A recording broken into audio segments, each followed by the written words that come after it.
आप सबको मसीह यीशु के मधुर नाम में जय मसीह की। अक्टूबर महीना 2025 28 तारीख को मैं प्रभु यीशु मसीह के नाम से आप सबको आशीष का वचन देता हूं।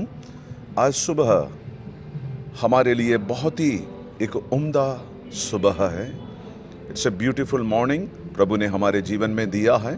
पिछले दिनों में, पिछले सालों में आपके जीवन में कई प्रकार की समस्याएं, कई प्रकार के दुख मुसीबत आपने झेले होंगे, लेकिन इस अक्टूबर महीना 28 तारीख में मैं आपको बताने के लिए चाहता हूं भजन संगीता 85 उसकी 6 आयत से, साम नंबर 85 वर्स 6 जब हम पढ़ते हैं, उसमें कोरह की पुत्रों की एक प्रार्थना है और एक सवाल भी है यहोवा परमेश्वर से। वो कहते हैं कि will you not revive us again. एक सवाल है कि आप दोबारा हमें जिंदा नहीं करोगे क्या। एक प्रार्थना भी है, एक सवाल भी है जीवित परमेश्वर से।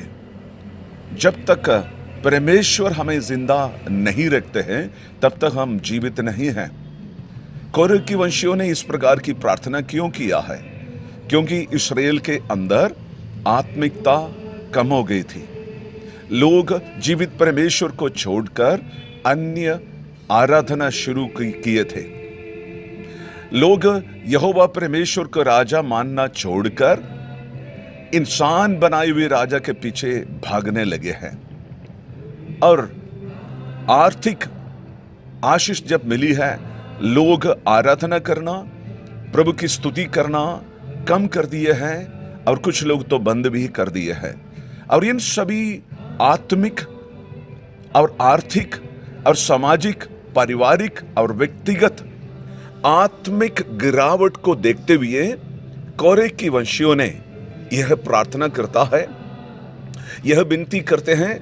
यह सवाल एक विनती के तौर पर, जैसे एक व्यक्ति, जैसे एक बच्चा उसके बाप के सामने हो, घुटने टिककर हाथ जोड़कर आंखों में आंसू टपकते हुए हालत में सर्वशक्तिमान परमेश्वर से विनती कर कर ये पूछते हैं कि क्या आप हमें दोबारा जीवित नहीं करोगे। प्रकाशित वाक्य का पुस्तक जब हम पढ़ते हैं, वहां पर हम देखते हैं 7 प्रकार की कलीसिया। आप देखते हैं इफिसुस से लेकर लवोदिकिया का कलीसिया तक देखते हैं। लवोदिकिया का कलीसिया के अनुभव में जब आते हैं, परमेश्वर की आत्मा ये नहीं देख पाया उनके अंदर कोई गुण है।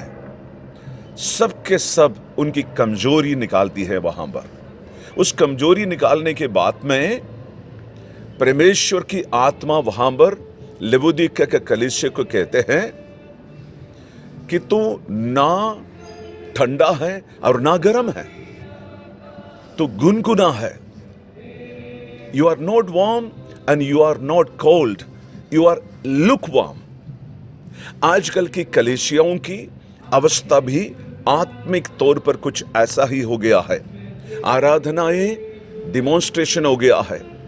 चर्च में जाना एक संस्कृति बन गई है, एक रिवाज बन गई है। आराधना करना, प्रभु के लिए अपनी प्राण, आत्मा, शरीर को इस्तेमाल करते हुए उस जीवित परमेश्वर की आराधना करना एक रिवाज, एक मजबूरी की बात बन गई है। और ऐसे में मैं और आप भी प्रार्थना करें कि स्वर्ग का परमेश्वर से, प्रभु मुझे तू रिवाइव करे, मेरे अंदर एक बेदारी भेजे परमेश्वर। हम मसीही इतिहास के अंदर कई प्रकार के रिवाइवल्स, बेदारियों को देखते हैं। 2 शब्द के ऊपर हमें गौर करना पड़ेगा। एक है रिवाइवल, दूसरा है renewal. Renewal and revival. Renewal mostly happens within the church. Revival is well connected with both church and outsiders. आज की हमारी प्रार्थना यह हो जाए, हमारी सेवकाई को, हमारे कलीसियाओं को और हमारे परिवारों को, ताकि प्रभु फिर से हमें जिंदा करने पाए। प्रभु जी, हम प्रार्थना करते हैं आज की सुबह के लिए, इस वचन के लिए हम आपकी धन्यवाद करते हैं। प्रभु, आपकी उपस्थिति हमारे साथ होकर मदद करे। प्रार्थना सुनने के लिए धन्यवाद। यीशु के नाम से मांगते हैं, आमीन। God bless you all.